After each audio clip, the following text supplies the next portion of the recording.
Hello, నేను miss రావు.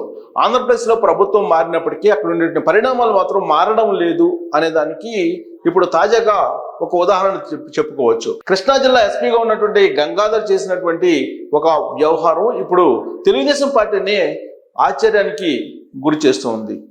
మాజీ MLA, మాజీ మంత్రి కొడాలి నాని పిఏ మీద కొంతమంది దాడి చేశారు. ఆ దాడి చేసినటువంటి క్రమంలో కేసు పెట్టమని చెప్పి ఎస్పీగా ఉన్నటువంటి గంగాధరే అతన్ని ప్రోత్సహించి కేసు పెట్టించినటువంటి అంశం ఇప్పుడు తెలుగుదేశం పార్టీ వర్గాలను విస్మయానికి గురి చేస్తుంది. ఇందుకీ ఆ గంగాధర్ ఎవరు? ఆయన కృష్ణా జిల్లా ఎస్పీగా ఉండి ఆయన వైఎస్ఆర్ కాంగ్రెస్ పార్టీకి చేస్తున్నటువంటి సేవలు ఏంటి అనే దాని మీద విశ్లేషణ చేసుకునేటువంటి ప్రయత్నం చేద్దాం. సో గంగాధర్ ఎవరు? ఏపీపీఎస్సీ గ్రూప్ 1 ఆఫీసర్గా కెరీర్ని ప్రారంభించారు గంగాధర్ రావు. ఇతను కన్ఫర్మ్డ్ ఐపీఎస్ కెరీర్ని ప్రారంభించారు గ్రూప్ 1 ఆఫీసర్గా. ఆ తర్వాత 2022లో ఐపీఎస్గా ప్రమోషన్ పొందారు. 2022 అంటే జగన్మోహన్ రెడ్డి హయాంకు ముందు, అంటే 2024 ముందు, అంటే జగన్మోహన్ రెడ్డికి హయాంలో జగన్మోహన్ రెడ్డి సీఎంగా ఉన్నటువంటి సమయంలో ఈయనకి ఐపీఎస్గా ప్రమోషన్ పొందాడు. ఇక 2022 నుంచి 23 వరకు ఏసీబీ ఎస్పీగా పనిచేశారు. ఆ ఏసీబీ ఎస్పీగా పనిచేసినప్పుడే ఈయన మీద అనేక ఆరోపణలు వచ్చాయి. ఆ రోజున జగన్మోహన్ రెడ్డికి వైఎస్ఆర్ కాంగ్రెస్ పార్టీకి వ్యతిరేకంగా పనిచేస్తున్నటువంటి అధికారులను టార్గెట్ చేశారు అనేటువంటి ఆరోపణలు కూడా గంగాధర్ రావు మీద ఉన్నాయి. 2023 ఏప్రిల్ నుంచి సెప్టెంబర్ వరకు అన్నమయ్య జిల్లా ఎస్పీగా పనిచేశారు ఈయన.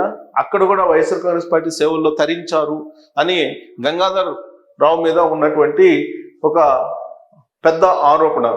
ఆయన అన్నమయ్య జిల్లాకు ఎస్పీగా పనిచేశారు 2023లో. 2023 సెప్టెంబర్లో ఏపీ ఎస్పీ అనంతపురం బెటాలియన్ కమాండెంట్గా ఆయన పనిచేశారు. అక్కడికి బదిలీ చేశారు. అక్కడ బెటాలియన్ కమాండెంట్గా పనిచేశారు. ఇక 2024 జనవరి నుంచి జూలై వరకు సిఐడి ఎస్పీగా పనిచేశారు. సిఐడిలో ఎస్పీగా పనిచేయటువంటి వైఎస్ఆర్ కాంగ్రెస్ పార్టీకి అనుకూలంగా వైఎస్ఆర్ కాంగ్రెస్ పార్టీ సేవలో తరించేటువంటి కొంతమందిని ఎంపిక చేసుకుని ఆ సిఐడిలో నియమించారు అనేది అప్పట్లో వచ్చినటువంటి విమర్శలు. సో ఆ క్రమంలో ఈయన ఎస్పీగా సిఐడికి నియామకమయ్యారు. 2024 జూలై 15న కృష్ణా జిల్లా ఎస్పీగా పోస్టింగ్ ఇచ్చారు.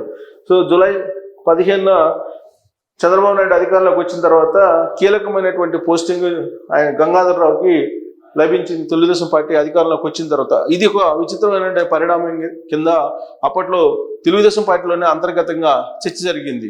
గంగాధర్ రావు వైఎస్ఆర్ కాంగ్రెస్ పార్టీ సేవలో తరించేటువంటి ఐపీఎస్ అయినప్పటికీ కూడా ఆయనకి కీలకమైనటువంటి కృష్ణా జిల్లా పోస్టింగ్ ఇచ్చారు అనేది అప్పట్లో తెలుగుదేశం పార్టీలోనే విస్తృతంగా జరిగినటువంటి చర్చ. సో అంగళ్ళలో చంద్రబాబు ర్యాలీపై దాడి సమయంలో అన్నమయ్య జిల్లా ఎస్పీగా ఉన్నారు. సో అంగళ్ళలో చంద్రబాబు నాయుడు మీద హత్యాయత్నం జరిగింది. ఆ సందర్భంగా పెట్టినటువంటి కేసులు ఎవరి మీద పెట్టారంటే తెలుగుదేశం పార్టీకి సంబంధించినటువంటి క్యాడర్ మీదనే పెట్టారు.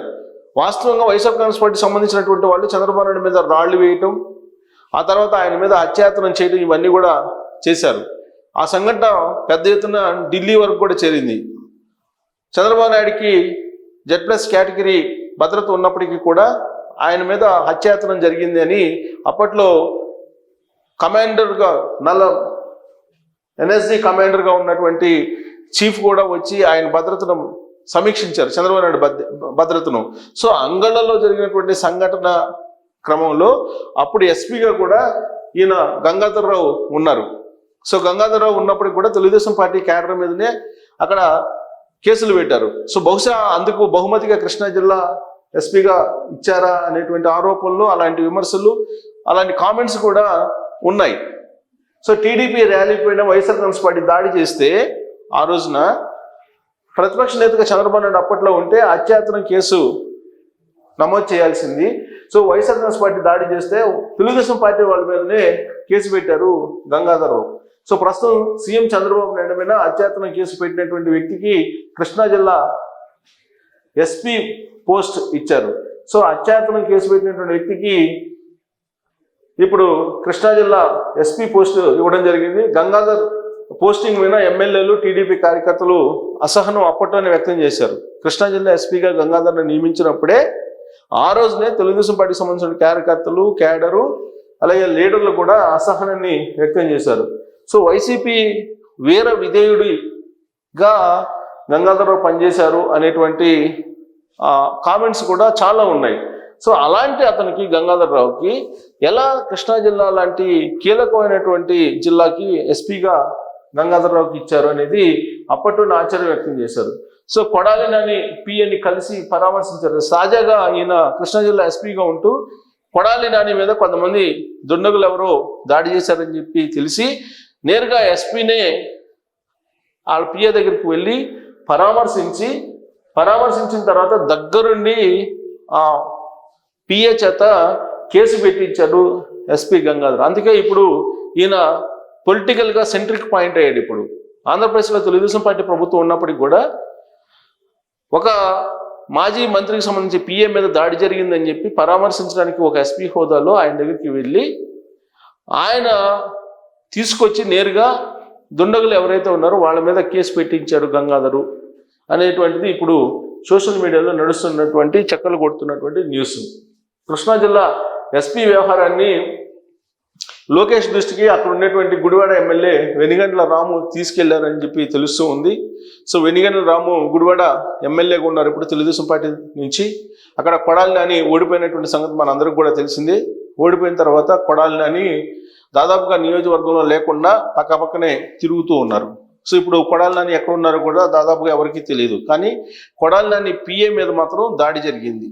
దాడి జరిగిన సందర్భంగా ఆయన పరామర్శించడానికి ఎస్పీ వెళ్ళారు. సాధారణంగా ఎవరిపైన దాడి జరిగితే ఆ దాడి చేసినటువంటి వ్యక్తుల మీద బాధితుడు వచ్చి పోలీస్ స్టేషన్లో కేసు పెడతారు, కంప్లైంట్ పెడతారు. కానీ ఆయన కంప్లైంట్ పెట్టలేదు. కంప్లైంట్ ఎందుకు పెట్టలేదని తెలుసుకొని గంగాధరే నేరుగా కొడాలి నాని పిఏ ఇంటికి వెళ్ళి పరామర్శించడంతో పాటు ఆయన మళ్ళీ పోలీస్ స్టేషన్కి వెళ్ళమని చెప్పి ఆయన చేత కంప్లైంట్ చేయించి కేసు పెట్టించారు అనేది ఇప్పుడు గంగాధరరావు మీద వస్తున్నటువంటి విమర్శలు. సో ఇప్పుడు గంగాధరరావు మీద లోకేష్ చెప్పారు వెనిగళ్ల రాము, స్థానికంగా ఉండేటువంటి ఎమ్మెల్యే. సో ఆంధ్రప్రదేశ్లో తెలుగుదేశం పార్టీ ప్రభుత్వం వచ్చింది. కానీ తెలుగుదేశం పార్టీ ప్రభుత్వానికి అనుగుణంగా మార్గదర్శకాలకి సమాంతరంగా అధికార యంత్రాంగం పూర్తి స్థాయిలో పనిచేయడం లేదనేది అసెంబ్లీ నుంచి అసెంబ్లీ బయట ఉండేటువంటి యంత్రాంగం వరకు కూడా ఇలాంటి అభిప్రాయంతో ఉన్నారు. ఎందుకంటే అసెంబ్లీలో పవన్ కళ్యాణ్ మాట్లాడుతూ అసలు సభ్యులు అడిగినటువంటి ప్రశ్నలకు సరైనటువంటి సమాధానాలు ఇవ్వడానికి కూడా అధికారులు ముందుకు రావట్లేదు. అంటే అధికారులు కొమ్మక్క అయ్యారా? ఒకవేళ నిజాలను ఇస్తే గనక అక్రమాలు బయటపడతాయని భయపడుతున్నారా అనేటువంటి సందేహాన్ని కూడా పవన్ కళ్యాణ్ వ్యక్తం చేశారు.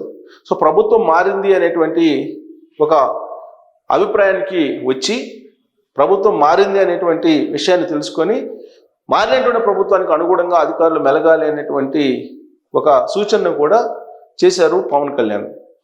అలాగే పోలీసు వ్యవస్థలో ప్రత్యేకించి రెవెన్యూలో కానీ పోలీసు వ్యవస్థలో కానీ డైరెక్ట్గా ప్రజలతోటి సంబంధం ఉన్నటువంటి డిపార్ట్మెంట్స్ ఇవి రెండు కూడా.